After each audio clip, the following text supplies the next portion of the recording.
Hello दोस्तों, स्वागत है आपका मेरे यूट्यूब चैनल परीक्षा प्लान में। तो कैसे हैं आप लोग? आई होप अच्छे होंगे। तो आज की वीडियो में मैं लेकर आई हूँ एसएसटी के टॉप 100 क्वेश्चन। ये क्वेश्चन आपकी परीक्षा के लिए बहुत ही ज़्यादा महत्वपूर्ण है। तो चलिए वीडियो को शुरू करते हैं। वीडियो देखने के बाद यदि आपको अच्छा लगे, हेल्पफुल लगे तो वीडियो को लाइक और शेयर कीजिएगा। और यदि आप चैनल पर नए हैं तो चैनल को सब्सक्राइब कर लीजिए। ईवीएस के top 100 question, top 200 question, top 50 question मैं करवा चुकी हूँ। यदि आप ये तीनों वीडियो देख लेते हैं तो आपका पेपर फर्स्ट में ईवीएस में एनसीईआरटी बेस्ड कोई भी क्वेश्चन गलत नहीं होगा। चलिए आज के वीडियो को शुरू करते हैं। पहला प्रश्न दिया गया है, प्राचीन तमिलनाडु में की बस्तियों को और कहते थे? पहला है व्यापारियों, दूसरा है कुलीन अभिजातों, तीसरा है खेतीहरों या किसानों और चौथा है शिल्पकारों।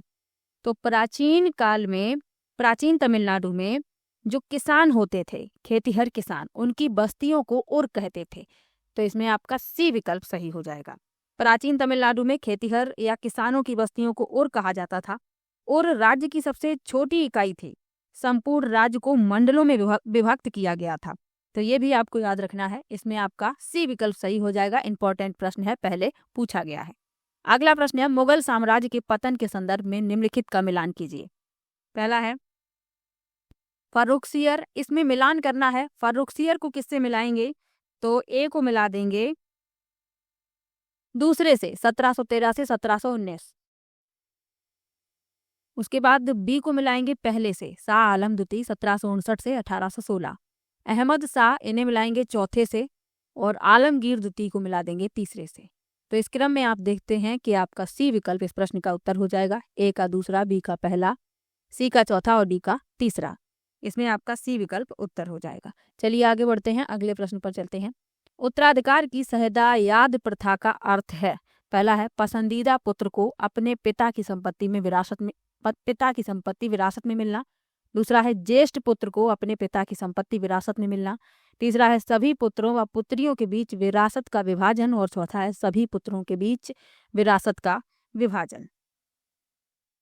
तो उत्तराधिकार की दो परंपराएं होती हैं, एक ज्येष्ठाधिकार और दूसरी सहदायाद। ज्येष्ठाधिकार में सबसे बड़े पुत्र को राज्य का उत्तराधिकारी घोषित किया जाता है। और सहदायाद में सभी पुत्रों के बीच विरासत का विभाजन किया जाता है। तो इसमें जो आपका विकल्प सही है वह है डी विकल्प। सहदायाद जो प्रथा है, इसमें सभी पुत्रों के बीच विरासत का विभाजन किया जाता है। चलिए आगे बढ़ते हैं। मराठी में लिखे भक्ति गीतों को किस नाम से जाना जाता है? पहला है स्तोत्रम, दूसरा है भजनम, तीसरा है प्रबंधम और चौथा है अभंग। तो मराठी में लिखे भक्ति गीतों को अभंग के नाम से जाना जाता है। इसमें आपका डी विकल्प सही हो जाएगा, अभंग। चलिए आगे बढ़ते हैं, अगले प्रश्न पर चलते हैं। निम्नलिखित में से कौन सा शब्द मध्य प्रदेश में घुमंतू खेती के लिए इस्तेमाल होता था? तो मध्य प्रदेश में घुमंतू खेती के लिए जो शब्द इस्तेमाल होता था वह शब्द बताना है। पहला है बीघा, दूसरा है बेवड़, तीसरा है बैगा और चौथा है महल।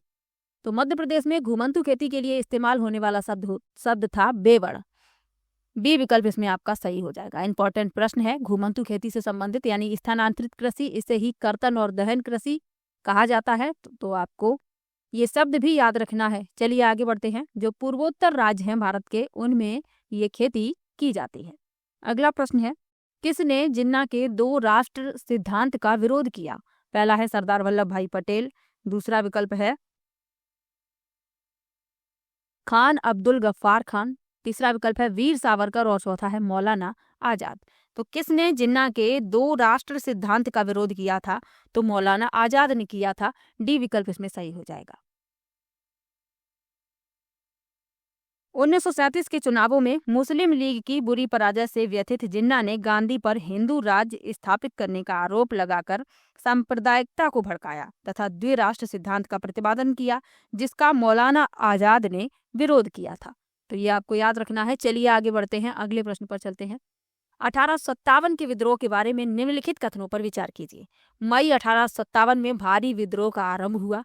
यह उपनिवेशवाद के विरुद्ध सबसे बड़ा अप्रतिरोधी आंदोलन था। तीसरा है इसमें सिपाहियों और जनसाधारण ने बड़ी संख्या में भाग लिया। अब इसमें से बताना है कि कौन से कथन सही नहीं हैं, यानी कि जो कथन गलत हैं वह हमें बताने हैं।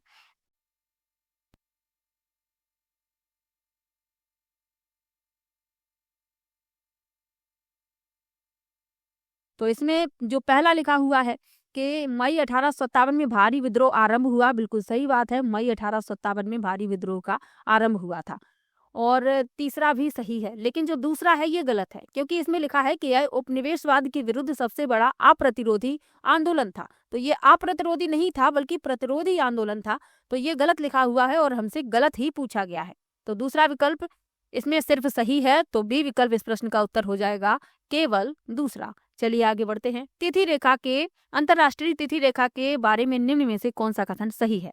पहला है, अंतरराष्ट्रीय तिथि रेखा एक सीधी रेखा है जो उत्तरी ध्रुव को दक्षिणी ध्रुव से जोड़ती है।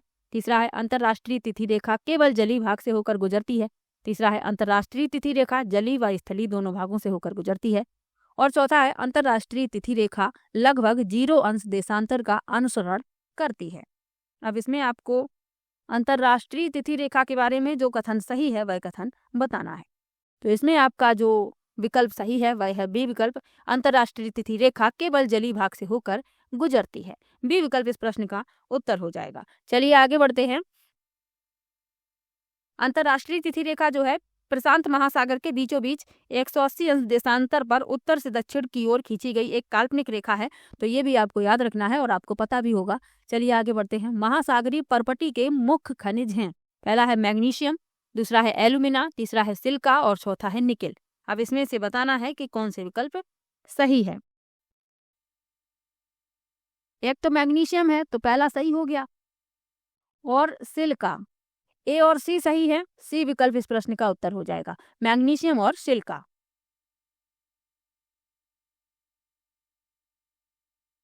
चलिए आगे बढ़ते हैं, अगले प्रश्न पर चलते हैं। एक व्यक्ति ने किसी क्षेत्र का दौरा किया और वहां उसे बांज, ऐस, बीज के पेड़ तथा फीजेड मोनाल पक्षी मिले। उसने निम्नलिखित में से किस वनस्पति क्षेत्र का दौरा किया? पहला है उष्णकटिबंधीय सदाबहार वन, दूसरा है शीतोष्ण पर्णपाती वन, तीसरा है शंकुधारी वन और चौथा है भूमध्य सागरीय वन। तो इस व्यक्ति ने दौरा किया है शीतोष्ण पर्णपाती वन का। तो इसे वहां पर बांज, ऐस और बीज के पेड़ तथा फीजेड और मोनाल पक्षी मिले हैं। तो शीतोष्ण पर्णपाती वन का इसने दौरा किया है। बी विकल्प इसमें सही हो जाएगा।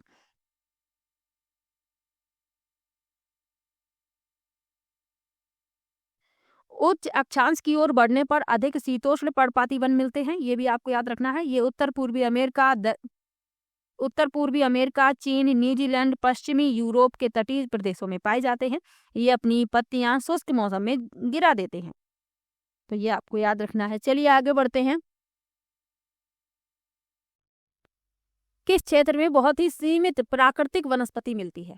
पहला है शीतोष्ण कटिबंधीय क्षेत्र, दूसरा है टुंड्रा क्षेत्र, तीसरा है शीत कटिबंधीय क्षेत्र और चौथा है उष्ण कटिबंधीय क्षेत्र।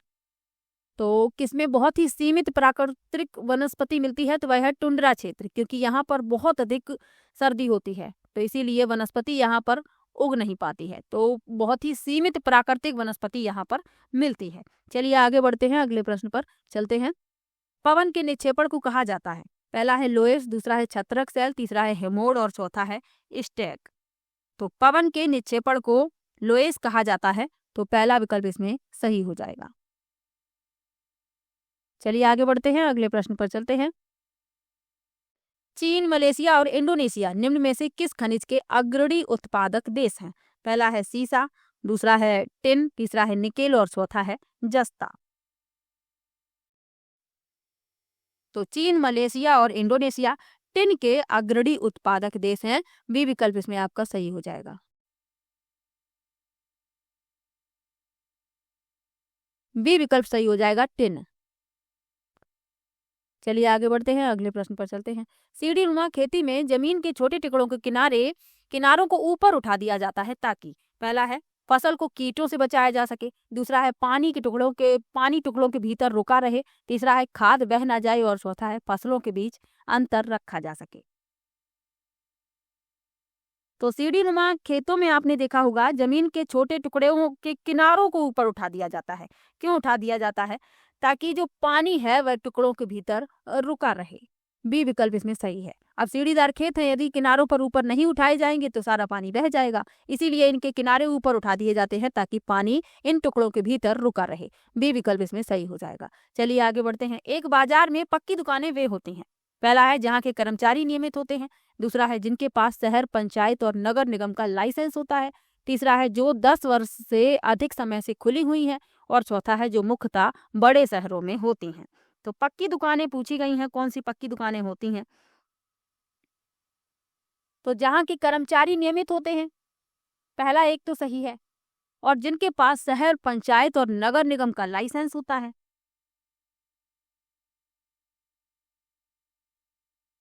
ए और बी इसमें सही है, यानी कि बी विकल्प आपका उत्तर हो जाएगा। चलिए आगे बढ़ते हैं, अगले प्रश्न पर चलते हैं। मुख्यमंत्री और अन्य मंत्रियों को कौन नियुक्त करता है? पहला विकल्प है प्रधानमंत्री, दूसरा विकल्प है राष्ट्रपति, तीसरा विकल्प है राज्यपाल और चौथा है उच्च न्यायालय का मुख्य न्यायाधीश। तो मुख्यमंत्री और अन्य मंत्रियों की नियुक्ति राज्यपाल द्वारा की जाती है। सी विकल्प इसमें आपका सही हो जाएगा।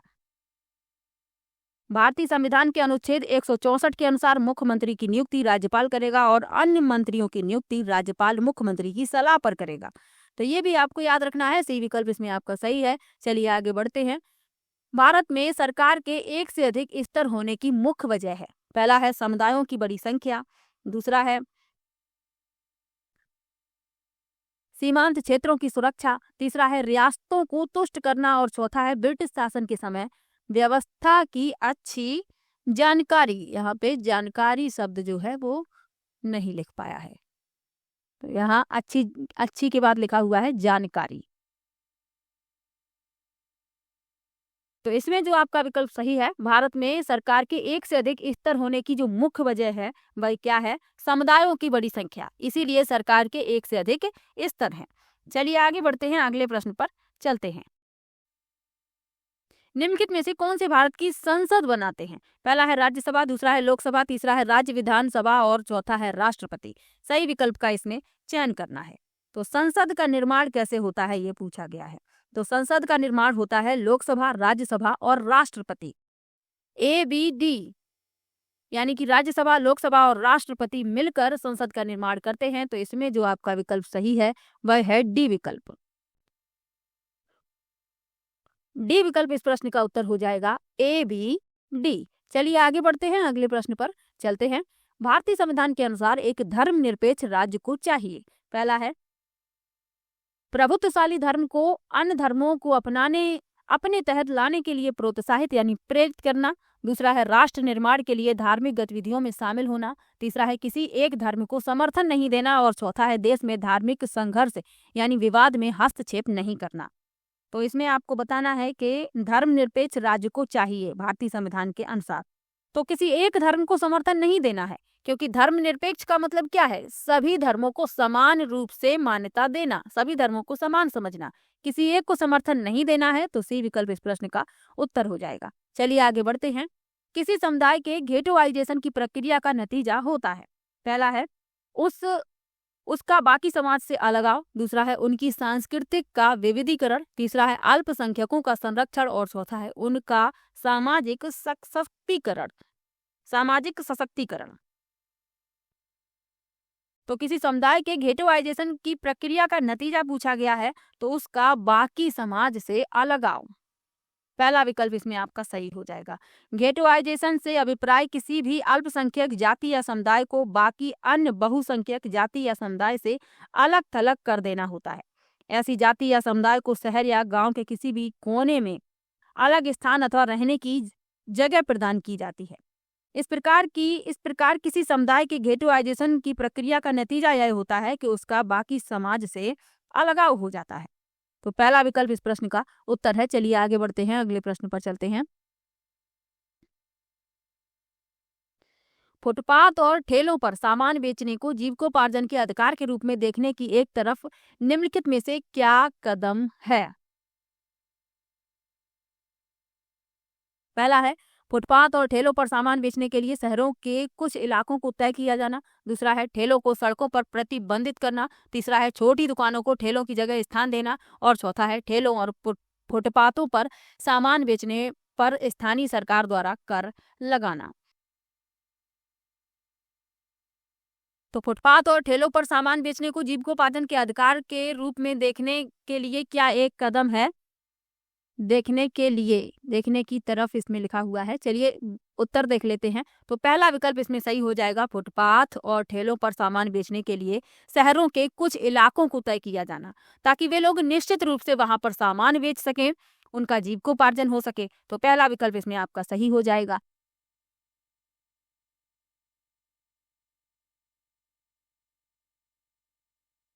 अगला प्रश्न दिया गया है, सूरवीरों एवं वीरांगनाओं के बारे में भव्य एवं लंबी रचनाएं हैं तथा इनमें देवताओं से संबंधित कहानियां भी सम्मिलित हैं। किसमें है ये बताना है, यहाँ पर हमें फिल करना है। पहला है ऐतिहासिक लेख, दूसरा है महाकाव्य, तीसरा है वृत्तांत और चौथा है संदर्भिकाएं।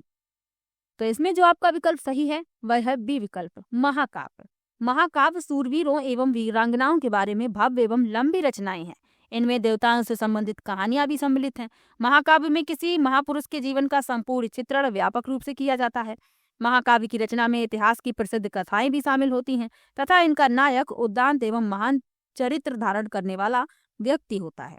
चलिए आगे बढ़ते हैं, अगले प्रश्न पर चलते हैं। जगहों अथवा समुदायों का उनके शिल्प कला के साथ सुमेल कीजिए। हमें मिलान करना है और फिर बताना है कौन सा विकल्प सही है। चलिए मिलाते हैं। लिखा है बीदर, तो बीदर को मिला देंगे तांबे तथा चांदी में जड़ाई का काम, चौथे से मिला देंगे। सूरत, दूसरे में लिखा है सूरत, तो सुनहरे गोटा किनारियों वाले वस्त्र। सूरत का संबंध वैसे भी वस्त्रों से है, साड़ियों से है, तो इसमें बी को मिला देंगे तीसरे से। उसके बाद लिखा है पांचाल, तो पांचाल को मिला देंगे पहले से लौह संबंधित कार्य, और सालियार यानी बुनाई। तो इसमें आप देखेंगे आपका डी विकल्प उत्तर हो जाएगा। चलिए आगे बढ़ते हैं। निम्नलिखित शब्दों का उत्तर भारत के गांव में उनकी अनुरूप भूमिका के साथ मिलान कीजिए। चलिए मिला लेते हैं इसको भी, फिर देखते हैं कौन सा विकल्प आपका सही होता है।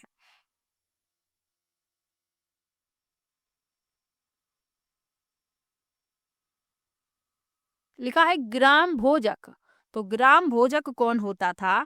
ग्राम भोजक होता था भूस्वामी यानी ग्राम प्रमुख, चौथे से मिला देंगे ए को। उसके बाद लिखा है गृहपति, तो इन्हें मिला देंगे तीसरे से। स्वतंत्र कृषक और दास कर्मकार, तो दूसरों की जमीन पर काम करने वाला व्यक्ति। तो इसमें आप देखते हैं पहला विकल्प आपका सही हो जाता है। चलिए आगे बढ़ते हैं। अगर वेद ने समाज की रूढ़िवादी हिंदुत्व के अंधविश्वासों की सख्त निंदा की तो प्रार्थना समाज ने फिल करना है प्रयास किया। पहला है जातीय बंधनों के उन्मूलन के लिए, दूसरा है विचारों की स्वतंत्रता के लिए, तीसरा है मुसलमानों को पश्चिमी विज्ञान से परिचित कराने के लिए, और चौथा है बाल विवाह की अनुमति के लिए। तो इसमें जो आपका विकल्प सही होगा वह है आपका पहला विकल्प। अगर वेद समाज ने रूढ़िवादी हिंदुत्व के अंधविश्वासों की सख्त निंदा की तो प्रार्थना समाज ने जाति बंधनों के उन्मूलन के लिए एक प्रयास किया। पहला विकल्प इसमें आपका सही हो जाएगा। चलिए आगे बढ़ते हैं। राष्ट्रीय आंदोलन के मध्य मार्गी नेताओं, पहला है को लगता था कि अंग्रेज स्वतंत्रता के आदर्शों का सम्मान तब तक नहीं करते जब भारतीयों की न्याय संगत मांगों की बात आती है। दूसरा है ने आत्मनिर्भरता तथा रचनात्मक कामों पर बल दिया। तीसरा है कि निवेदन की राजनीति विफल रही, और चौथा है ने देश की आर्थिक तबाही के विरुद्ध जनमत निर्णय किया।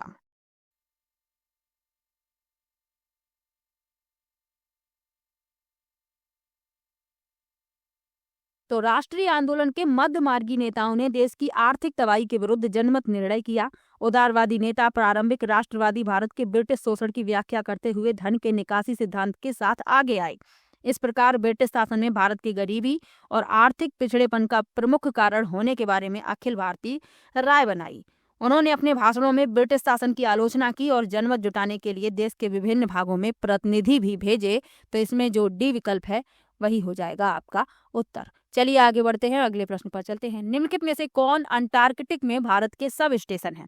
पहला है मैत्री, दूसरा दक्षिण गंगोत्री, तीसरा भारती और चौथा अदिति।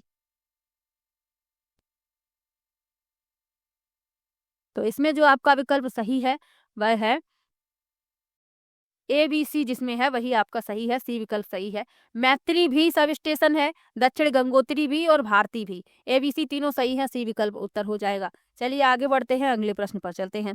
दक्षिण गंगोत्री जो था वह पहला था, दूसरा था मैत्री और तीसरा भारती। तो तीनों ही आपको याद रखने हैं। सबसे पहला दक्षिण गंगोत्री था, फिर मैत्री और तीसरा भारती। चलिए आगे बढ़ते हैं।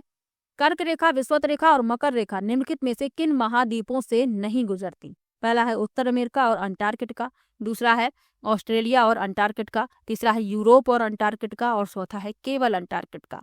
तो इसमें जो आपका विकल्प सही है वह है सी विकल्प, यूरोप और अंटार्कटिका। सी विकल्प इसमें आपका सही हो जाएगा। कर्क रेखा, विषुवत रेखा और मकर रेखा इन महाद्वीपों से नहीं गुजरती है, यूरोप और अंटार्कटिका से। चलिए आगे बढ़ते हैं, अगले प्रश्न पर चलते हैं। भारत में 82.5 अंश पूर्व को मानक याम या उत्तर माना गया है। यह रेखा निम्नलिखित में से किस क्षेत्र से होकर गुजरती है? पहला है भारतीय महामरुस्थल, दूसरा है पश्चिमी घाट, तीसरा है सुंदरबन डेल्टा और चौथा है पूर्वी घाट। तो यह जो रेखा है यह पूर्वी घाट से होकर गुजरती है। डी विकल्प इसमें आपका सही हो जाएगा। चलिए आगे बढ़ते हैं, अगले प्रश्न पर चलते हैं। पश्चिमी घाट में किस तरह की वनस्पति पाई जाती है? पहला है पश्चिमी ढालों पर उष्णकटिबंधीय वर्षावन तथा पूर्वी ढालों पर कटीली झाड़ियां, दूसरा है पश्चिमी ढालों पर कटीली झाड़ियां तथा पूर्वी ढालों पर उष्णकटिबंधीय वर्षावन, तीसरा है दोनों ढालों पर उष्णकटिबंधीय वर्षावन और चौथा है दोनों ढालों पर कटीली झाड़ियां। तो पश्चिमी घाट में किस तरह की वनस्पति पाई जाती है? पश्चिमी ढालों पर पाए जाते हैं उष्णकटिबंधीय वर्षावन और पूर्वी ढालों पर कटीली झाड़ियां। ए विकल्प इसमें सही हो जाएगा। चलिए आगे बढ़ते हैं, अगले प्रश्न पर चलते हैं। सहारा मरुस्थल के गुफा चित्रों में नदियों और विभिन्न प्रकार के जानवरों को दिखाया गया है। यह दर्शाता है, पहला है सहारा के लोग बहुत कल्पनाशील थे, दूसरा है सहारा के लोग दुनिया घूमे हुए थे, तीसरा है सहारा के क्षेत्र में जलवायु परिवर्तन हुआ था और चौथा है विदेशी सहारा के क्षेत्र में रहते थे। तो सहारा मरुस्थल के गुफा चित्रों में नदियों और विभिन्न प्रकार के जानवरों को दिखाया गया है। यह दर्शाता है कि सहारा के क्षेत्र में जलवायु परिवर्तन हुआ था। पहले वहां पर मरुस्थल नहीं था, जलवायु परिवर्तन के कारण वह क्षेत्र मरुस्थल हो गया। तो ये दर्शाता है कि सहारा के क्षेत्र में जलवायु परिवर्तन हुआ था। सी विकल्प इसमें सही हो जाएगा, क्योंकि सहारा का मरुस्थल पहले हरा भरा था, जलवायु परिवर्तन के कारण वह मरुस्थल बन गया। चलिए आगे बढ़ते हैं। निम्नलिखित में से कौन सी स्थायी पवने हैं? स्थायी पवने पूछी गई हैं। पहला है पूर्वी पवने मानसूनी पवने, दूसरा है लू और मानसूनी पवने, तीसरा है समुद्री समीर और पश्चिमी पवने और चौथा है व्यापारिक पवने और पश्चिमी पवने। तो कौन सी स्थायी पवने हैं ये पूछा गया है। तो स्थायी पवने हैं व्यापारिक पवने और पश्चिमी पवने। डी विकल्प इसमें सही हो जाएगा। व्यापारिक पवने और पश्चिमी पवने स्थायी पवने हैं। स्थायी पवने पूरे वर्ष चलती हैं, इसलिए इन्हें स्थायी पवने कहा जाता है। तो इसमें आपका डी विकल्प सही है। चलिए आगे बढ़ते हैं, अगले प्रश्न पर चलते हैं। निम्नलिखित में से कौन सी रोपड़ कृषि विश्व के उष्णकटिबंधीय प्रदेशों में पाई जाती है? पहला है मलेशिया में रबड़, दूसरा है ब्राजील में कॉफी, तीसरा है भारत में चाय और चौथा है कनाडा में मक्का। तो इसमें जो आपका विकल्प सही है, पूछा गया है कि कौन सी रोपड़ कृषि विश्व के उष्णकटिबंधीय प्रदेशों में पाई जाती है। तो इसमें जो विकल्प आपका सही होगा वह है बी विकल्प, मलेशिया में रबड़, ब्राजील में कॉफी और भारत में चाय। ABC सही है, बी विकल्प इसमें आपका उत्तर हो जाएगा। चलिए आगे बढ़ते हैं। समानता की खोज में डॉक्टर भीमराव अंबेडकर ने धर्म परिवर्तन कर किस धर्म को अपनाया? पहला है जैन धर्म, दूसरा है ईसाई धर्म, तीसरा है बौद्ध धर्म और चौथा है इस्लाम। तो समानता की खोज में डॉक्टर भीमराव अंबेडकर ने धर्म परिवर्तन करके 14 अक्टूबर 1956 को अपने 3 लाख से अधिक अनुयायियों के साथ बौद्ध धर्म को अपना लिया था और बुद्ध आदर्शों का पालन करने की शपथ ली थी। तो इसमें आपका सी विकल्प सही हो जाएगा, बौद्ध धर्म। चलिए आगे बढ़ते हैं। काउंसिल ऑफ स्टेट्स का भारत में सबसे ज्यादा प्रचलित नाम क्या है? पहला है संसद, दूसरा है लोकसभा, तीसरा है राज्यसभा और चौथा है विधानसभा। तो भारत की संसद में राष्ट्रपति के साथ 2 अन्य सदन होते हैं, जो लोकसभा यानी हाउस ऑफ पीपल और राज्यसभा यानी काउंसिल ऑफ स्टेट्स में विभाजित होते हैं।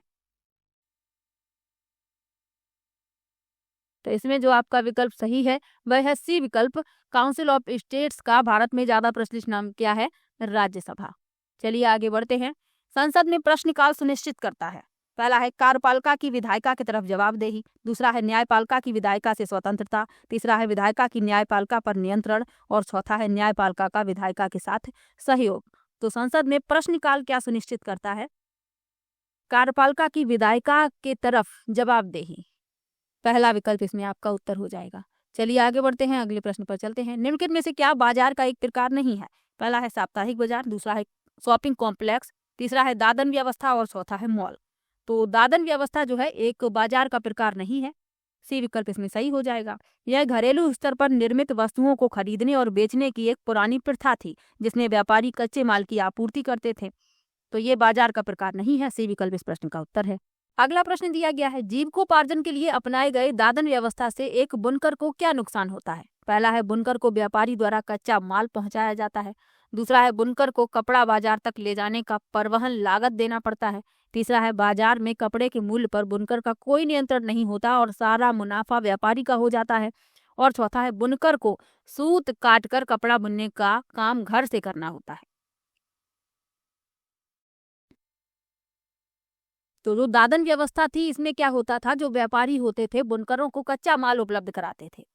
तो बाजार में कपड़े के मूल्य पर बुनकर का कोई नियंत्रण नहीं होता था और सारा जो मुनाफा होता था वह व्यापारी का होता था। व्यापारी बाजार में कपड़ा ले जाता था और उस कपड़े पर जितना मूल्य मिलता था, जितना मुनाफा होता था, उस पर व्यापारी का नियंत्रण होता था। बुनकर का कोई भी लाभ उस कपड़े के मूल्य पर, जो बाजार में जिस मूल्य पर बिकता है, उस पर कोई लाभ नहीं होता था, क्योंकि कच्चा माल उपलब्ध कराया जाता था। व्यापारी व्यापारी कराते थे बुनकरों को कच्चा माल उपलब्ध, और बुनकर उनसे कपड़ा बना देता था बुनकर, और उस कपड़े के मूल्य पर उनका कोई भी नियंत्रण नहीं होता था। वह कपड़ा बाजार में चाहे कितने भी मूल्य पर बिके, व्यापारी तो उनसे कम मूल्य पर ही खरीदता था, लेकिन मुनाफा वह बाजार में कमाता था। तो इसमें आपका सी विकल्प सही हो जाएगा। चलिए आगे बढ़ते हैं, अगले प्रश्न पर चलते हैं। रोजा पार्क्स ने बस में एक श्वेत पुरुष के लिए अपनी सीट देने से इनकार किया। यह आधुनिक इतिहास में किस बड़े आंदोलन की शुरुआत थी? पहला है संयुक्त राज्य अमेरिका का नागरिक अधिकार आंदोलन, दूसरा है दक्षिण अफ्रीका का रंग भेद विरोधी आंदोलन, तीसरा है फ्रांस की फ्रांसीसी क्रांति और चौथा है इंग्लैंड का महिला मताधिकार आंदोलन। तो रोजा पार्क्स एक अफ्रीकी अमेरिकी कार्यकर्ता थी, जिन्हें अमेरिकी नागरिक अधिकार आंदोलन की जननी के रूप में जाना जाता है। 1955 में अल्बामा प्रांत में रोजा पार्क्स ने बस में एक श्वेत पुरुष के लिए अपनी सीट देने से इनकार कर दिया था। रोजा पार्क्स के नागरिक अधिकारों के लिए आंदोलन का असर सिविल राइट एक्ट के रूप में सामने आया, जिसे अमेरिकी अमेरिकी कांग्रेस ने 1964 में लागू किया था। तो इसमें जो आपका विकल्प सही है वह है पहला विकल्प। चलिए आगे बढ़ते हैं, अगले प्रश्न पर चलते हैं। आंगनबाड़ी क्या है? पहला है महिला संरक्षण गृह, दूसरा है बाल गृह, तीसरा है मिड डे मील केंद्र और चौथा है वृद्ध आश्रम। तो आप सभी लोगों को पता है कि जो आंगनबाड़ी है वह क्या है? बाल गृह है, चाइल्ड केयर सेंटर। चलिए आगे बढ़ते हैं, अगले प्रश्न पर चलते हैं। किसी नागरिक के मौलिक अधिकारों का हनन होने पर उसके द्वारा न्यायालय में जाने का अधिकार निम्नलिखित में से कौन सुनिश्चित करता है? पहला है शोषण के विरुद्ध अधिकार, दूसरा है संवैधानिक उपचार का अधिकार, तीसरा है जीवन का अधिकार और चौथा है व्यक्तिगत स्वतंत्रता का अधिकार। तो किसी नागरिक के मौलिक अधिकारों का हनन होने पर उसके द्वारा न्यायालय में जाने का अधिकार सुनिश्चित करता है संवैधानिक उपचार का अधिकार। बी विकल्प इसमें आपका सही हो जाएगा। भारतीय संविधान का अनुच्छेद 32 किसी नागरिक के मौलिक अधिकारों का हनन होने पर उसके द्वारा न्यायालय में जाने का अधिकार सुनिश्चित करता है, और डॉक्टर भीमराव अंबेडकर ने इस अधिकार को संविधान की आत्मा और हृदय कहा है। तो ये भी पूछ लिया जाता है, तो ये भी आपको याद रखना है।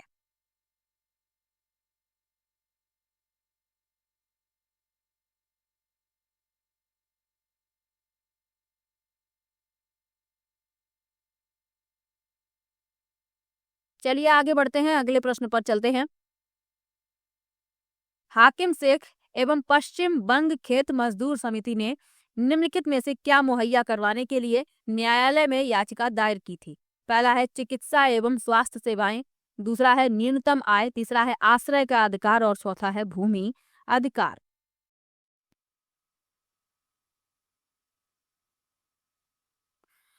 तो हाकिम शेख एवं पश्चिम बंग खेत मजदूर समिति ने चिकित्सा एवं स्वास्थ्य सेवाएं मुहैया करवाने के लिए न्यायालय में याचिका दायर की थी। तो पहला विकल्प इसमें आपका सही हो जाएगा। चलिए आगे बढ़ते हैं, अगले प्रश्न पर चलते हैं। महाजनपदों के राजाओं ने नियमित रूप से कर वसूले, निम्नलिखित में से कौन से कर के स्रोत थे? पहला है फसलों पर कर, दूसरा है शिल्पकारों पर कर, तीसरा है व्यापारियों पर कर और चौथा है तीर्थ यात्रियों पर कर।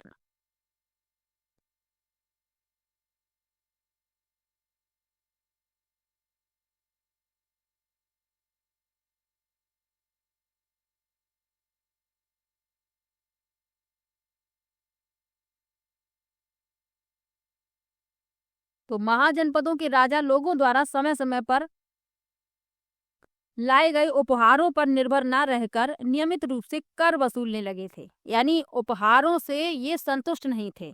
जो लोग थे वे इनके लिए उपहार ले आते थे, लेकिन उससे ये संतुष्ट नहीं हुए। इन्होंने क्या किया? कर वसूलना शुरू कर दिया। तो ये कर जो थे किस किस पर लगे थे? यानी कि कौन कौन से ऐसे कार्य थे जिन पर कर लिया जाता था? जैसे कि फसलों पर कर लिया जाता था, शिल्पकारों पर कर, यानी जो शिल्पकार थे उन पर भी कर यानी टैक्स लगता था। इसके अलावा व्यापारियों पर भी कर लगता था, तीर्थ यात्रियों पर कर नहीं लगता था। फसलों पर कर, शिल्पकारों पर कर, व्यापारियों पर कर। ये लोग इनके लिए उपहार भी ले आते थे, लेकिन कर इन्हें नियमित रूप से मिलता था। उपहार देना तो दूसरे पर निर्भर करता है कि उसे उपहार देना है कि नहीं, लेकिन कर जो होता है वह निश्चित होता है कि कर आपको भरना ही है। तो इसीलिए जो महाजनपद के राजा थे इन्होंने क्या किया? नियमित रूप से कर वसूलना शुरू कर दिया। फसलों पर भी कर लगा दिया, शिल्पकारों पर भी कर लगा दिया और व्यापारियों पर भी कर लगा दिया। तो ए बी सी इसमें सही है, पहला विकल्प इस प्रश्न का उत्तर हो जाएगा। चलिए आगे बढ़ते हैं, अगले प्रश्न पर चलते हैं। निम्नलिखित में से कौन सा दिल्ली सल्तनत का भाग नहीं है? पहला है राजपूत वंश, दूसरा है मंगोल, तीसरा है प्रारंभिक तुर्की शासक और चौथा है सैयद वंश। तो पूछा गया है कि कौन सा दिल्ली सल्तनत का भाग नहीं है। तो इसमें जो आपका विकल्प सही है वह है मंगोल। मंगोल दिल्ली सल्तनत का भाग नहीं था, जबकि राजपूत वंश, प्रारंभिक तुर्की शासक और सैयद वंश दिल्ली सल्तनत के भाग थे। मंगोल मध्य एशिया और पूर्वी एशिया में रहने वाली एक जाति है जिसका विश्व इतिहास पर गहरा प्रभाव रहा है। आधुनिक युग में मंगोल लोग मंगोलिया, चीन और रूस में वास करते हैं। मंगोल जाति के लोग खानाबदोश का जीवन व्यतीत करते थे और शिकार, तीरंदाजी और घुड़सवारी में कुशल थे। तो मंगोल दिल्ली सल्तनत का भाग नहीं है, तो इसमें बी विकल्प आपका सही हो जाएगा। चलिए आगे बढ़ते हैं। निम्नलिखित में से कौन सा 12वीं शताब्दी में प्रौद्योगिकी एवं शैली संबंधी दिखाई पड़ने वाला परिवर्तन था? पहला है चापाकार एवं चूना पत्थर सीमेंट का प्रयोग, दूसरा है अनुप्रस्थ टोडा निर्माण एवं चूना पत्थर सीमेंट का प्रयोग, तीसरा है अनुप्रस्थ टोडा निर्माण एवं चापाकार और चौथा है चापाकार अनुप्रस्थ टोडा निर्माण एवं चूना पत्थर सीमेंट का प्रयोग। तो इसमें जो आपका विकल्प सही होगा वह है पहला विकल्प, चापाकार एवं चूना पत्थर सीमेंट का प्रयोग। 12वीं शताब्दी में प्रौद्योगिकी एवं शैली संबंधित दिखाई पड़ने वाला परिवर्तन चापाकार एवं चूना पत्थर एवं सीमेंट का प्रयोग था। 12वीं शताब्दी में दो प्रौद्योगिकी शैली संबंधी परिवर्तन दिखाई पड़ने लगे थे। दरवाजों और खिड़कियों के ऊपर अधिरचना का भार कभी कभी मेहराबों पर डाल दिया जाता था। वास्तुकार का यह चापाकार रूप था और निर्माण कार्य में चूना पत्थर सीमेंट का प्रयोग बढ़ गया था। यह उच्च श्रेणी की सीमेंट होती थी जिसमें पत्थर के टुकड़ों को मिलाने से कंक्रीट बनती थी। इसकी वजह से विशाल ढांचों का निर्माण सरलता से और तेजी से होने लगा। तो पहला विकल्प इसमें सही है। चलिए आगे बढ़ते हैं। नीचे दिए गए कथनों पर विचार करें तथा उपयुक्त विकल्प चुनें। कथन 1 है, ईस्ट इंडिया कंपनी के कुछ नियम सिपाहियों की धार्मिक भावनाओं और आस्थाओं को ठेस पहुंचाते थे। और कथन 2 है, 1824 में सिपाहियों ने समुद्र के रास्ते बर्मा जाने से मना कर दिया, परंतु जमीन के रास्ते जाने का प्रस्ताव दिया। तो इसमें आपको सत्य कथन बताने हैं।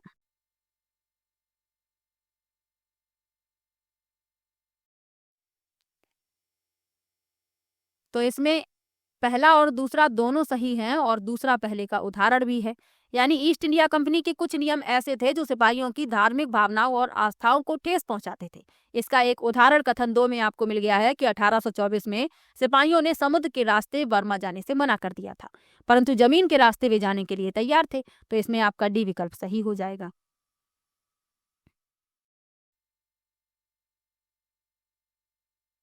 अब समुद्र के रास्ते से जाने से उन्होंने क्यों मना कर दिया था, ये भी तो आपको पता होना चाहिए। तो समुद्र पार यात्रा से उनका धर्म और जाति भ्रष्ट हो जाएगी, इसीलिए सिपाहियों ने समुद्र के रास्ते बर्मा जाने से मना कर दिया था, लेकिन जमीन के रास्ते वे जाने के लिए तैयार थे। चलिए आगे बढ़ते हैं, अगले प्रश्न पर चलते हैं। अगला प्रश्न है, जनजातियों का उनके प्रभाव वाले क्षेत्रों के साथ सुमेल कीजिए। चलिए मिला लेते हैं। लिखा है खोखर, तो खोखर को मिला देंगे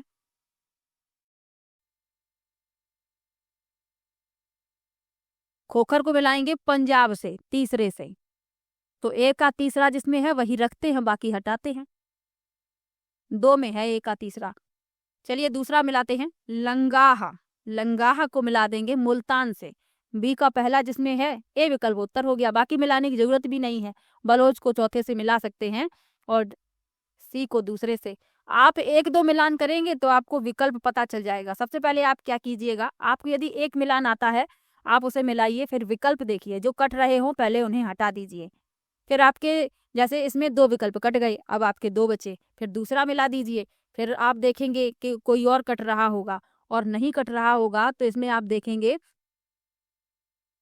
नहीं कट रहा होगा तो आप तीसरा मिलाकर देखेंगे, इसमें आपका सी कट गया, बस एक ही बचता है, तो पहला विकल्प इसमें उत्तर हो गया। बाकी आपको मिलाने की जरूरत भी नहीं पड़ेगी। मिलान वाले प्रश्नों को हल करना बहुत आसान है। चलिए आगे बढ़ते हैं। ब्रिटिश शासन की आदिवासी मामलों पर भूमिका के संदर्भ में कथनों पर विचार करें और सही विकल्प चुनें। कथन ए है, ब्रिटिश शासन के तहत आदिवासी मुखियाओं के कार्यों और ताकत में बहुत परिवर्तन आया। कथन बी है, आदिवासी मुखियाओं को कई गांवों पर जमीनों का मालिकाना हक मिला और साथ में जमीन भी किराए पर देने का अधिकार मिला। तो इसमें आपका जो कथन लिखे हुए हैं ए और बी दोनों ही सही लिखे हुए हैं, तो सी विकल्प इसमें आपका उत्तर हो जाएगा। ए और बी दोनों सही हैं। चलिए आगे बढ़ते हैं, अगले प्रश्न पर चलते हैं।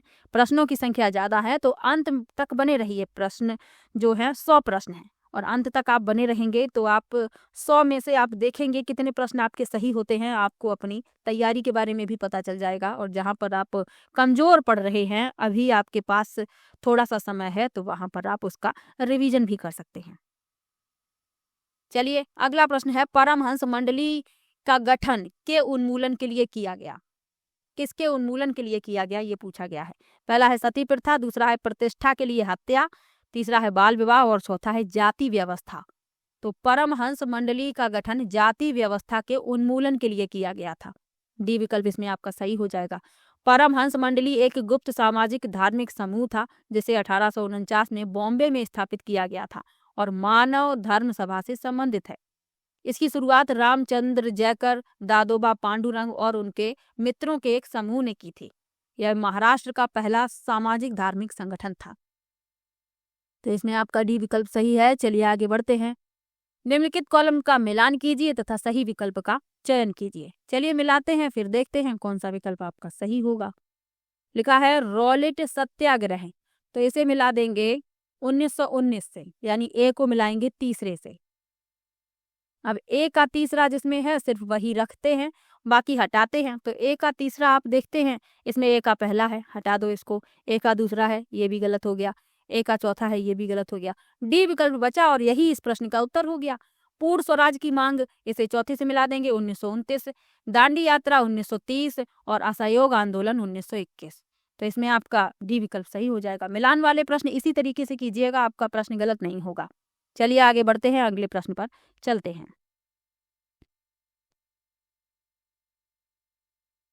निम्नलिखित में से कौन से कानून द्वारा ब्रिटिशों ने भारतीयों की प्रांतीय स्वायत्तता दी। पहला है मार्ले मिंटो सुधार, दूसरा है रॉलेट कानून, तीसरा है गवर्नमेंट ऑफ इंडिया एक्ट 1935 और चौथा है गवर्नमेंट ऑफ इंडिया एक्ट 1947। तो कौन से कानून द्वारा ब्रिटिशों ने भारतीयों को प्रांतीय स्वायत्तता दी, तो गवर्नमेंट ऑफ इंडिया एक्ट 1935। सी विकल्प सही हो जाएगा। चलिए आगे बढ़ते हैं, अगले प्रश्न पर चलते हैं।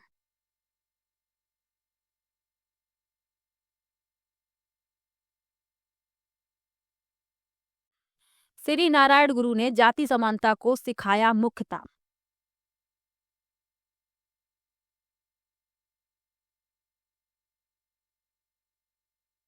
पहला है जातियों के निर्दिष्ट कार्यों से बाहर काम के अवसरों की मांग करके। दूसरा है इस विचार को प्रोत्साहित करने के लिए कि सभी मानव एक ही जाति से हैं। तीसरा है पश्चिमी शिक्षा के माध्यम से लोगों के सामाजिक स्तर को बेहतर करना। उपयुक्त विकल्प का इसमें चयन करना है। तो इसमें जो आपका विकल्प सही है, इसमें सिर्फ आपका बी सही है, तो केवल बी विकल्प इसमें आपका सही हो जाएगा। जो श्री नारायण गुरु थे ये एझावा जाति के थे, ये आपको याद रखना है। उन्होंने जातिगत भिन्नता के आधार पर लोगों के बीच भेदभाव करने का विरोध किया। उनके अनुसार सारी मानव जाति एक ही जाति है। उनका एक महत्वपूर्ण कथन था, ओरु जाति ओरु मतम ओरु दैवम मनुष्याचु, यानी मानव की एक जाति, एक धर्म और एक ईश्वर। तो बी विकल्प इसमें आपका सही हो जाता है। अगला प्रश्न है सौर मंडल में जैसे जैसे हम सूर्य से दूर होते हैं। पहला है ग्रहों द्वारा सूर्य के चारों ओर एक परिक्रमण करने का समय बढ़ता जाता है। दूसरा है ग्रहों द्वारा सूर्य के चारों ओर परिक्रमण करने का समय घटता जाता है। तीसरा है ग्रहों द्वारा अपने अक्ष पर एक घूर्णन करने का समय बढ़ता जाता है। और चौथा है ग्रहों द्वारा अपने अक्ष पर एक घूर्णन करने का समय समान रहता है। तो सौर मंडल में जैसे जैसे हम सूर्य से दूर जाते हैं, ग्रहों द्वारा सूर्य के चारों ओर एक परिक्रमण करने का जो समय है वह बढ़ता जाता है। इसमें आपका पहला विकल्प उत्तर हो जाएगा।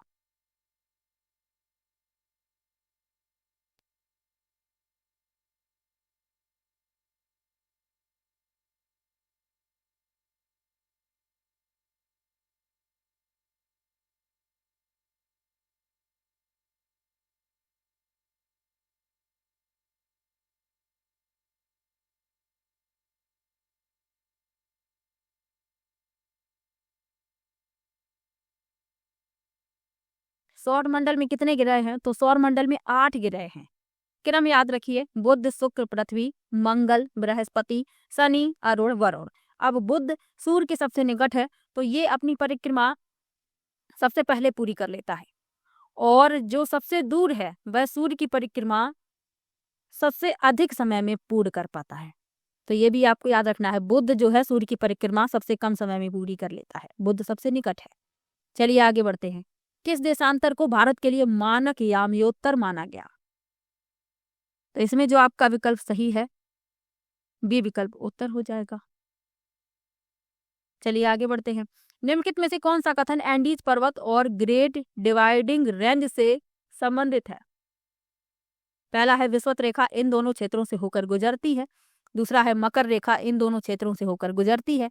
तीसरा है दोनों एक ही समय क्षेत्र में अवस्थित हैं। और चौथा है दोनों महाद्वीप के पूर्वी भाग में अवस्थित हैं।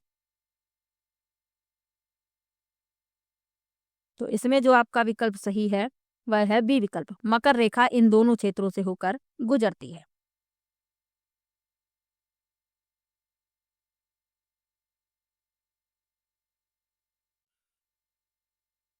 चलिए आगे बढ़ते हैं, अगले प्रश्न पर चलते हैं।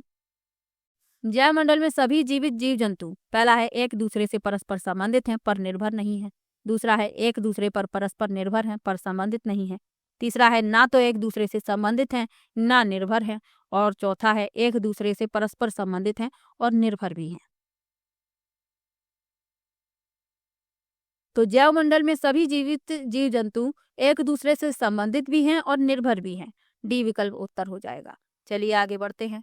भारतीय उपमहाद्वीप में जिन पशुओं का उपचार डिक्लोफेनेक, यानी एक डिक्लोफेनेक जो है एक पीलानाशी दवाई है, से किया जाता है, उनके अपमार्जन उपरांत गिद्ध किडनी खराब होने से मर रहे थे। उनको बचाने के लिए कौन से कदम प्रासंगिक हैं? प्रश्न ये है और विकल्प ये लिखे हैं। डिक्लोफिनेक के उत्पादन पर रोक। दूसरा है पशुओं के लिए डिक्लोफिनेक के उपयोग पर रोक। तीसरा है गिद्धों के दूसरे महाद्वीपों की ओर प्रवासन को बढ़ावा देना। चौथा है गिद्धों की खान पान की आदतों को बदलने का प्रयास करना। और चौथा है आरक्षित स्थानों पर गिद्ध के प्रजनन का प्रयास करना। अब इसमें से सही विकल्प बताने हैं। तो इसमें आपका जो सही है, पशुओं के लिए डिक्लोफेनेक के उपयोग पर रोक, बी सही है। और आरक्षित स्थानों पर गिद्धों के प्रजनन का प्रयास करना, बी और ई इसमें सही है। बी विकल्प इस प्रश्न का उत्तर हो जाएगा। चलिए आगे बढ़ते हैं। अगला प्रश्न दिया गया है, गल्फ स्ट्रीम उदाहरण है। पहला है गर्म जलधाराओं का, दूसरा है ठंडी जलधाराओं का, तीसरा है महासागरीय धाराओं का और चौथा है पवनों का। तो गल्फ स्ट्रीम एक गर्म महासागरीय जलधारा है, तो सी विकल्प इसमें आपका सही हो जाएगा। इसमें ये प्रश्न पूछा जा चुका है, तो इसमें सी विकल्प ही सही माना गया था, इसीलिए मैंने सी टिक किया है। इसमें ए भी कई लोगों ने सही बताया था कि इसमें ए विकल्प होना चाहिए, और कई लोगों ने ए लगाकर भी आए थे, लेकिन सी विकल्प इसमें सही माना गया था। ये गर्म जलधारा है, लेकिन गर्म जलधारा है, महासागरीय धारा है, तो इसमें महासागरीय धाराओं का सी विकल्प सही माना गया था। अगला प्रश्न है, पवनों के संदर्भ में निम्नलिखित कथनों पर विचार कीजिए। भूमध्य रेखीय निम्न दाब पेटी को डोल्ड्रम भी कहा जाता है। हॉर्स अक्षांश उच्च दाब क्षेत्र है। अब इसमें सही विकल्प बताना है, कौन सा विकल्प सही है। तो इसमें जो विकल्प सही है, ए और बी दोनों सही है, सी विकल्प सही हो जाएगा। चलिए आगे बढ़ते हैं। ऋतु प्रवास हेतु लोग अक्सर रहते थे। पहला है शहरों में, दूसरा है स्थायी बस्तियों में, तीसरा है अस्थायी बस्तियों में और चौथा है खुले में बिना किसी आश्रय के।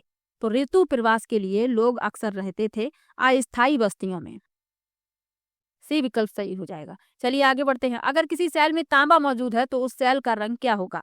पहला है लाल, दूसरा है हरा, तीसरा है नीला और चौथा है भूरा।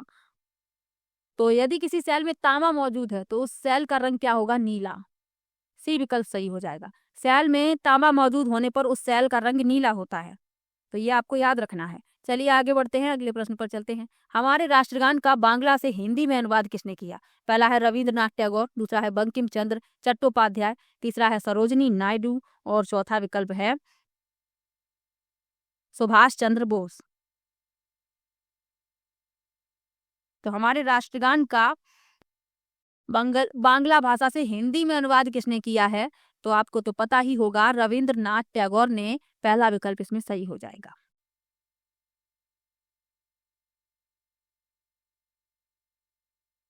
चलिए आगे बढ़ते हैं, अगले प्रश्न पर चलते हैं। एक राज्य के मुख्यमंत्री की नियुक्ति कौन करता है? पहला है भारत के राष्ट्रपति, दूसरा है विधानसभा के अध्यक्ष, तीसरा है भारत के उपराष्ट्रपति और चौथा है राज्य के राज्यपाल। तो एक राज्य के मुख्यमंत्री की नियुक्ति राज्य के राज्यपाल द्वारा की जाती है। डी विकल्प इसमें आपका सही हो जाएगा। अगला प्रश्न, निम्नलिखित में से कौन सा कथन भारत में नगर प्रशासन के संबंध में सही नहीं है? पहला है नगर निगम शहरों में स्कूल एवं अस्पतालों का प्रबंधन करते हैं, दूसरा है बड़े शहरों में नगर पालिकाएं होती हैं, तीसरा है नगर निगम संपत्ति कर की उगाही करते हैं और चौथा है निगम पार्षद एक चुना हुआ सदस्य होता है। तो जो सही नहीं है वह हमें बताना है। तो लिखा है बड़े शहरों में नगर पालिकाएं होती हैं, तो बड़े शहरों में नगर निगम यानी महानगर पालिकाएं होती हैं। तो बी इसमें गलत है, हमसे गलत ही पूछा गया है, तो बी विकल्प इस प्रश्न का उत्तर हो जाएगा। चलिए आगे बढ़ते हैं। निम्नलिखित में से कौन स्वरोजगार में संलग्न है? पहला है एक कपड़े की कारखाने में काम करने वाला श्रमिक, दूसरा है एक सौंदर्य प्रसाधन ब्रांड की विक्रेता, तीसरा है एक रिक्शा चलाने वाला और चौथा है एक कॉल सेंटर का कर्मचारी। तो हमें वह बताना है जो स्वरोजगार यानी अपना खुद का रोजगार कर रहा है, किसी के अधीन काम नहीं कर रहा है, तो वह है एक रिक्शा चलाने वाला। सी विकल्प इस प्रश्न का उत्तर हो जाएगा। चलिए आगे बढ़ते हैं। राजीव के पास 15 एकड़ उर्वर जमीन है, उसे 1 लाख रुपए का ऋण बीज खरीदने के लिए सरकार बैंक से मिला, वह संभवतः किस परिवार से है? पहला है दुकानदार, दूसरा है छोटे किसान, तीसरा है खेत मजदूर और चौथा है बड़े किसान। तो राजीव के पास 15 एकड़ उर्वर जमीन है और उसे 1 लाख रुपए ऋण मिला है बीज खरीदने के लिए सरकारी बैंक से, तो वह एक बड़ा किसान है। डी विकल्प इसमें आपका सही हो जाएगा। चलिए आगे बढ़ते हैं। निम्नलिखित में से किस वर्ग के लिए संसद में आरक्षण की मांग लंबे समय से चलती आ रही है? पहला है अनुसूचित जातियां, दूसरा है अनुसूचित जनजातियां, तीसरा है एंग्लो इंडियन समुदाय और चौथा है महिलाएं। तो किस वर्ग के लिए संसद में आरक्षण की मांग लंबे समय से चली आ रही है, ये पूछा गया है। तो महिलाओं के लिए। डी विकल्प इसमें सही हो जाएगा। चलिए आगे बढ़ते हैं। आमार जीवन एक फिल करना है कि अनुभवों का विवरण करती हुई एक आत्मकथा है। पहला है आध्यात्मिक गुरु, दूसरा है गृह सेवक, तीसरा है गृहिणी और चौथा है दलित। तो आमार जीवन एक आत्मकथा है गृहिणी की, एक गृहिणी की आत्मकथा है। और ये किसने लिखी है? तो ये रास सुंदरी देवी द्वारा रचित है और उन्होंने बांग्ला भाषा में अपनी आत्मकथा लिखी थी। तो ये भी आपको याद रखना है। चलिए आगे बढ़ते हैं। उच्चतम न्यायालय ने किस मौलिक अधिकार का विस्तार करते हुए जीविका के अधिकार को उसका एक अंग बताया? पहला है स्वतंत्रता का अधिकार, दूसरा है समानता का अधिकार, तीसरा है जीवन का अधिकार और चौथा है शोषण के विरुद्ध अधिकार। तो इसमें जो आपका विकल्प सही है वह है सी विकल्प, जीवन का अधिकार। चलिए आगे बढ़ते हैं, अगले प्रश्न पर चलते हैं। निम्नलिखित में से कौन सा घरेलू हिंसा से महिलाओं का संरक्षण अधिनियम 2005 से संबंधित नहीं है? पहला है महिला का उसके पति द्वारा यौन उत्पीड़न, दूसरा है घर के भीतर मौखिक और भावनात्मक धमकियां, तीसरा है घर के भीतर एक महिला का आर्थिक शोषण और चौथा है महिला की जाति के आधार पर सामाजिक भेद।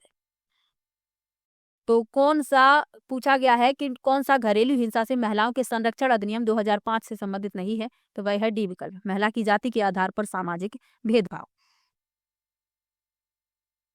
बाकी आप तीनों देख रहे हैं, ये घरेलू हिंसा से महिलाओं के संरक्षण अधिनियम 2005 से संबंधित हैं, ABC, लेकिन डी संबंधित नहीं है। चलिए आगे बढ़ते हैं। 1989 में लाया गया एक अत्याचार निवारण कानून निम्नलिखित में से किन्हें संरक्षण प्रदान करने की चेष्टा करता है? पहला है अन्य पिछड़ा वर्ग, दूसरा है महिलाएं, तीसरा है धार्मिक अल्पसंख्यक और चौथा है अनुसूचित जाति एवं अनुसूचित जनजातियां। तो 1989 में लाया गया एक अत्याचार निवारण कानून अनुसूचित जाति एवं अनुसूचित जनजातियों के संरक्षण प्रदान करने की चेष्टा करता है। डी विकल्प इसमें सही हो जाएगा। चलिए आगे बढ़ते हैं। मध्याह्न भोजन योजना ने स्कूलों में फिल करना है पूर्वाग्रहों को कम करने में सहायता की। पहला है लैंगिक, दूसरा है जाति, तीसरा है वर्गीय और चौथा है क्षेत्रीय। तो इसमें आपका भी विकल्प सही हो जाएगा, जाति पूर्वाग्रहों को कम करने में सहायता की। अगला प्रश्न दिया गया है इंडस शब्द को संस्कृत में कहा जाता है? पहला है हिंदोस, दूसरा है इंडोस, तीसरा है सिंधु और चौथा है भारत। तो इंडस शब्द को संस्कृत में क्या कहा जाता है?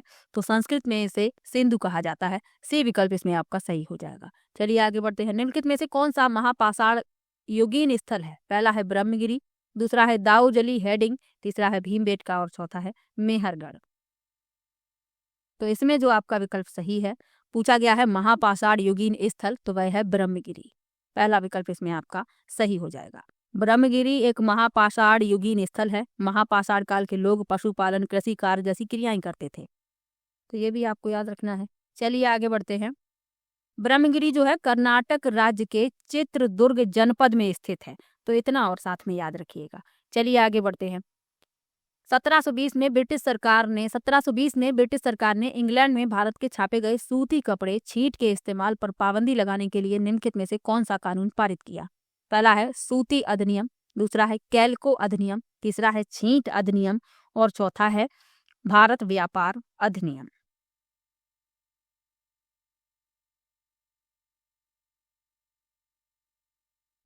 तो 1720 में ब्रिटिश सरकार ने इंग्लैंड में भारत के छापे गए सूती कपड़े छींट के इस्तेमाल पर पाबंदी लगाने के लिए कैलिको अधिनियम पारित किया।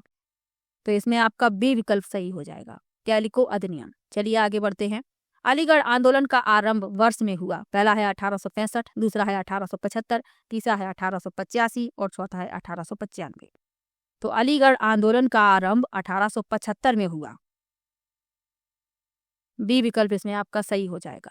चलिए आगे बढ़ते हैं। निम्नलिखित में से किसने आर्य समाज की स्थापना की? पहला विकल्प है राजा राम मोहन राय, दूसरा विकल्प है ईश्वर चंद्र विद्यासागर, तीसरा विकल्प है स्वामी विवेकानंद और चौथा है स्वामी दयानंद सरस्वती। तो आर्य समाज की स्थापना पूछी गई है। तो आर्य समाज की स्थापना 1875 में स्वामी दयानंद सरस्वती द्वारा की गई थी। डी विकल्प इसमें सही हो जाएगा। चलिए आगे बढ़ते हैं। संविधान सभा की बैठकें किन किन स्थानों पर हुई थी? पहला है नई दिल्ली, दूसरा है कलकत्ता, तीसरा है बॉम्बे और चौथा है मद्रास। अब इसमें से बताना है कौन सा विकल्प सही है।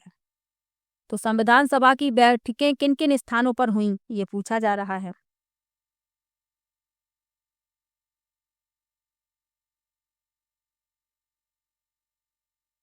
तो संविधान सभा की बैठकें सिर्फ नई दिल्ली में हुई, केवल एक इसमें सही है। संविधान सभा की बैठक नई दिल्ली में 9 दिसंबर 1940 को प्रथम बैठक के रूप में मानी जाती है। कैबिनेट मिशन द्वारा प्रदान किए गए ढांचे के आधार पर 9 दिसंबर 1940 को एक संविधान सभा का गठन किया गया था। तो ये आपको याद रखना है। और इस बैठक में डॉक्टर सच्चिदानंद सिन्हा को अस्थायी अध्यक्ष के रूप में चुना गया था और स्थायी जो अध्यक्ष थे वह डॉक्टर राजेंद्र प्रसाद थे। तो ये भी आपको याद रखना है। निम्न में से कौन सा कथन सही है? पहला है बाह्य ग्रह चट्टानों से बने हैं। दूसरा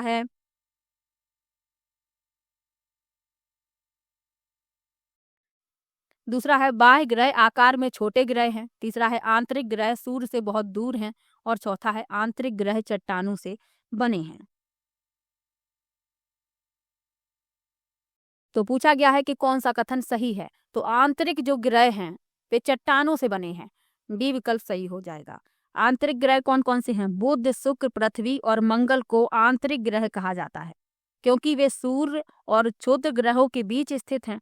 आंतरिक ग्रह चट्टानों और धातुओं से बने हैं, यह उच्च घनत्व वाले भी हैं। और जो शेष चार हैं बृहस्पति, शनि, यूरेनस और नेपच्यून, इन्हें जोवियन या गैसीय ग्रह कहा जाता है। तो ये आपको याद रखना है। चलिए आगे बढ़ते हैं। स्तंभों का मिलान कीजिए। चलिए मिला लेते हैं।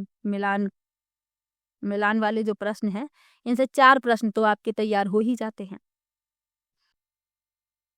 लिखा है अंटार्कटिका शोध केंद्र, तो ये दक्षिण गंगोत्री है। अभी आपको मैंने बताया था, तो एक को मिला देंगे चौथे से। तो एक का चौथा जिसमें है सिर्फ वही विकल्प रखते हैं, बाकी को हटाते हैं। तो एक का चौथा 2 में है। चलिए अभी एक और मिलान की जरूरत है। विश्व की सबसे लंबी नदी, तो विश्व की सबसे लंबी नदी है नील नदी। तो बी का पहला यानी डी विकल्प आपका उत्तर हो गया।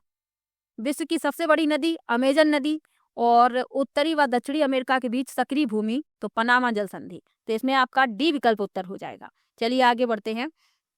प्रवाल भित्तियों के बारे में नीचे दिए गए कथनों पर विचार कीजिए, सही विकल्प का चयन कीजिए।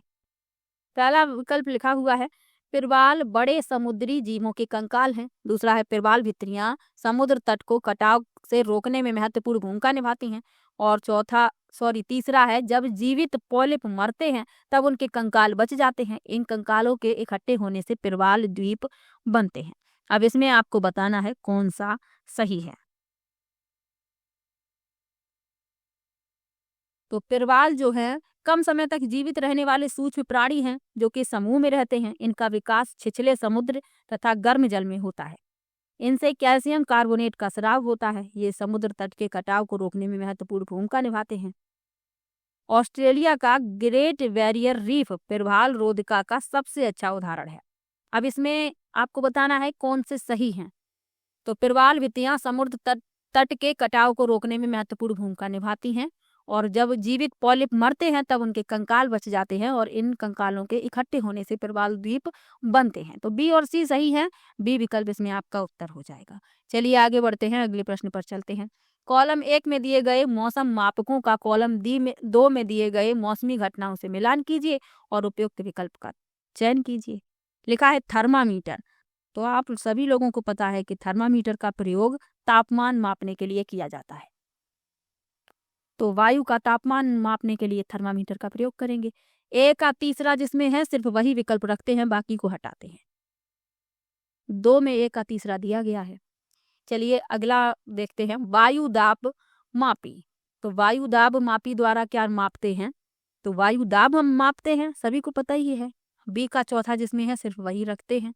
सी विकल्प उत्तर हो जाएगा। वात दिग्दर्शी, इससे पवन की दिशा मापते हैं। और वर्षा मापी वर्षा की मात्रा।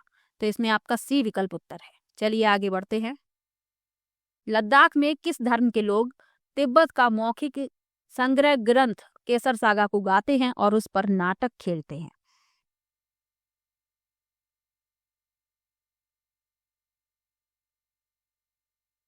पहला विकल्प है केवल बौद्ध, दूसरा है मुसलमान और बौद्ध, तीसरा है हिंदू और बौद्ध और चौथा है केवल हिंदू। तो लद्दाख में मुसलमान और बौद्ध धर्म के लोग तिब्बत का मौखिक संग्रह ग्रंथ केसर सागा को गाते हैं, उस पर नाटक भी खेलते हैं। लद्दाख को छोटा तिब्बत भी कहा जाता है। ठंडा मरुस्थल, शीत मरुस्थल, तो ये भी याद रखिएगा। बी विकल्प इसमें आपका सही है। चलिए आगे बढ़ते हैं। निम्नलिखित में से क्या विविधता का एक उदाहरण नहीं माना जा सकता? पहला है बहुभाषी समाज, दूसरा है जाति व्यवस्था, तीसरा है धार्मिक बहुलवाद और चौथा है बहुसंस्कृतिवाद। तो जाति व्यवस्था को विविधता का एक उदाहरण नहीं माना जा सकता, तो यही हो जाएगा इस प्रश्न का उत्तर। चलिए आगे बढ़ते हैं। भारत में आम चुनावों में इलेक्ट्रॉनिक वोटिंग मशीन का प्रयोग सर्वप्रथम कब हुआ? पहला है 2004, दूसरा है 2014, तीसरा है 2009 और चौथा है 1999। तो भारत में आम चुनावों में इलेक्ट्रॉनिक वोटिंग मशीन यानी ईवीएम का प्रयोग सर्वप्रथम 1999 में हुआ। तो डी विकल्प सही हो जाएगा। इंपॉर्टेंट प्रश्न है, याद रखिए। कई जिलों के विभिन्न तालुकों में भूमि के मामलों का निपटारा द्वारा किया जाता है। किसके द्वारा किया जाता है ये पूछा जा रहा है। पहला है जिलाधिकारी, दूसरा है तहसीलदार, तीसरा है पटवारी और चौथा है ग्राम पंचायत। तो कई जिलों के विभिन्न तालुकों में भूमि के मामलों का निपटारा तहसीलदार द्वारा किया जाता है। बी विकल्प उत्तर हो जाएगा। चलिए आगे बढ़ते हैं। साप्ताहिक बाजार के बारे में निम्न में से कौन सा वाक्य सही है? पहला है साप्ताहिक बाजार में पक्की दुकानें होती हैं जो सप्ताह में किसी विशेष दिन पर ही खुलती हैं। दूसरा है साप्ताहिक बाजार में व्यापारियों को किराया, बिजली का बिल और कर्मचारियों को तनख्वाह देनी पड़ती है। तीसरा है साप्ताहिक बाजार में जरूरत का सभी सामान एक ही जगह पर मिलता है। और चौथा है साप्ताहिक बाजार में मिलने वाली अधिकतर वस्तुएं अधिक कीमत पर मिलती हैं। तो साप्ताहिक बाजार जो होते हैं सप्ताह के किसी एक ही दिन लगते हैं और इसमें जो दुकानें होती हैं अस्थायी होती हैं। आप सभी लोगों को पता है, आप देखेंगे बड़े बड़े शहरों में नाम से बाजार लगते हैं, जैसे कि शनि बाजार लगता है, शनिवार के दिन ही लगता है। बुध बाजार है, बुधवार के दिन ही लगता है। तो ये साप्ताहिक बाजार होते हैं, ये सप्ताह के किसी एक दिन ही लगते हैं। तो यहाँ पर जरूरत का सभी सामान एक ही जगह पर मिल जाता है और सामान सस्ता भी मिल जाता है। अच्छा अच्छा सामान आप देखेंगे कम कीमत पर मिल जाता है। तो इसमें आपका सी विकल्प सही हो जाएगा। चलिए आगे बढ़ते हैं। कौन सा आंदोलन संयुक्त राज्य अमेरिका में अफ्रीकी अमेरिकन लोगों के लिए समान अधिकारों की मांग कर रहा था? पहला है उन्मूलन आंदोलन, दूसरा है नागरिक अधिकार आंदोलन, तीसरा है मजदूर आंदोलन और चौथा है स्त्री अधिकार आंदोलन। तो इसमें जो आपका विकल्प सही है वह है बी विकल्प, नागरिक अधिकार आंदोलन। नागरिक अधिकार आंदोलन संयुक्त राज्य अमेरिका में अफ्रीकी अमेरिकी लोगों के समान अधिकारों की मांग कर रहा था। यह आंदोलन 1954 और 1968 के बीच शुरू हुआ था। इस आंदोलन का प्रमुख उद्देश्य नस्ली भेदभाव को गैर कानूनी घोषित करना और दक्षिण देशों में मतदान अधिकार को पुनः स्थापित करना था। चलिए आगे बढ़ते हैं। अगला प्रश्न है, भारतीय संविधान के अनुसार राज्य और धर्म के बीच क्या संबंध है? पहला है वे एक दूसरे से पूर्णतः अलग हैं, दूसरा है उनके बीच एक सैद्धांतिक फासला है, तीसरा है दोनों के बीच कोई फासला नहीं है और चौथा है उनके बीच अतार्किक फासला है।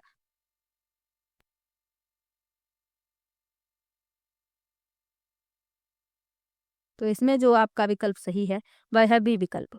पूछा गया है कि राज्य और धर्म के बीच क्या संबंध है, तो उनके बीच सैद्धांतिक फासला है। बी विकल्प इस प्रश्न का उत्तर हो जाएगा।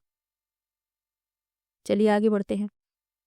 अगर ए भारत के राष्ट्रपति के रूप में चुनी जाती है तो निम्नलिखित में से कौन सा निर्णय वह अपने आप ले सकती है?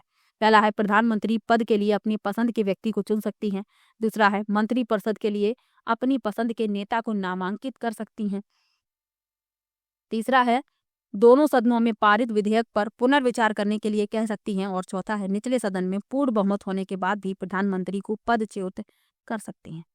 तो यदि ए भारत के राष्ट्रपति के रूप में चुनी जाती हैं तो वह क्या निर्णय ले सकती हैं, ये पूछा गया है। तो दोनों सदनों से पारित विधेयक पर पुनर्विचार करने के लिए कह सकती हैं। सी विकल्प इसमें सही हो जाएगा। चलिए आगे बढ़ते हैं। उड़ीसा के कालाहांडी जिले में स्थित न्यामगिरी पहाड़ी निम्नलिखित में से कौन सी जनजाति का इलाका है? पहला है भील, दूसरा है संथाल, तीसरा है गोंड और चौथा है डोंगरिया कोंड। तो उड़ीसा के कालाहांडी जिले में स्थित न्यामगिरी पहाड़ी में जो जनजाति निवास करती है वह है डोंगरिया कोंड। डी विकल्प इसमें सही हो जाएगा।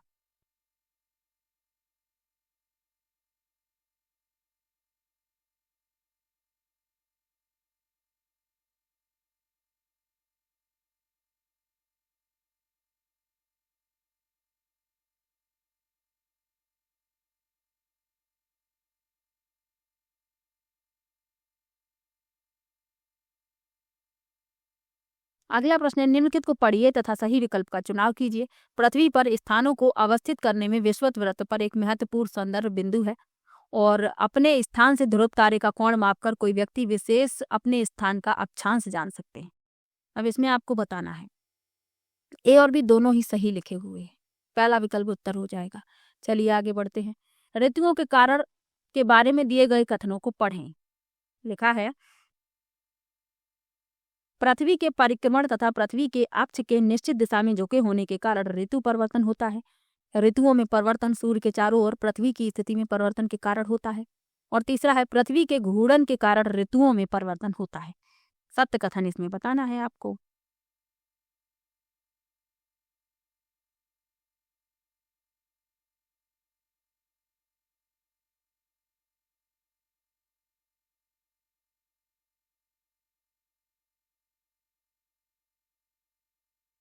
तो इसमें जो आपका विकल्प सही है, परिक्रमण के कारण पृथ्वी के परिक्रमण तथा पृथ्वी के अक्ष के निश्चित दिशा में झुके होने के कारण ऋतु परिवर्तन होता है और ऋतुओं में परिवर्तन सूर्य के चारों ओर पृथ्वी की स्थिति में परिवर्तन के कारण होता है। तो इसमें ए और बी सही है, बी विकल्प इस प्रश्न का उत्तर हो जाएगा। चलिए आगे बढ़ते हैं, अगले प्रश्न पर चलते हैं। निम्नलिखित में से कौन सा कथन सही है? उष्ण कटिबंधीय सदाबहार वन मानसून वन होते हैं। दूसरा है, उष्ण कटिबंधीय सदाबहार वन भूमध्य रेखा एवं उष्ण कटिबंध के पास पाए जाते हैं। तीसरा है, उष्ण कटिबंधीय सदाबहार वनों में पेड़ शुष्क मौसम में अपने पत्ते झाड़ देते हैं। और चौथा है, उष्ण कटिबंधीय सदाबहार वनों में साल, सागवान और नीम के वृक्ष पाए जाते हैं। तो इसमें जो आपका विकल्प सही है वह है बी विकल्प। उष्ण कटिबंधीय सदाबहार वन भूमध्य रेखा एवं उष्ण कटिबंध के पास पाए जाते हैं। चलिए आगे बढ़ते हैं। आज का आखिरी प्रश्न, सहारा रेगिस्तान के बारे में निम्न कथनों पर विचार कीजिए। आज का सहारा एक समय में पूर्णतया हरा भरा मैदान था। सहारा मरुस्थल की जलवायु गर्म एवं शुष्क है। सहारा में रातें ठंडी होती हैं तथा तापमान गिरकर लगभग 0 डिग्री हो जाता है। सहारा रेगिस्तान में लोग भारी वस्त्र पहनते हैं। तो इसमें आपको सहारा रेगिस्तान के बारे में बताना है। तो चारों ही सही लिखे हुए हैं। आज का सहारा जो मरुस्थल है किसी समय में पूर्णतया हरा भरा था। सहारा मरुस्थल की जलवायु गर्म एवं शुष्क है। सहारा में रातें ठंडी होती हैं और रात में तापमान जो है गिरकर 0 डिग्री से नीचे चला जाता है और लोग भारी वस्त्र पहनते हैं क्योंकि वहां पर मरुस्थल है। जो रेत है उनके कपड़ों पर हवा में यदि रख भी जाती है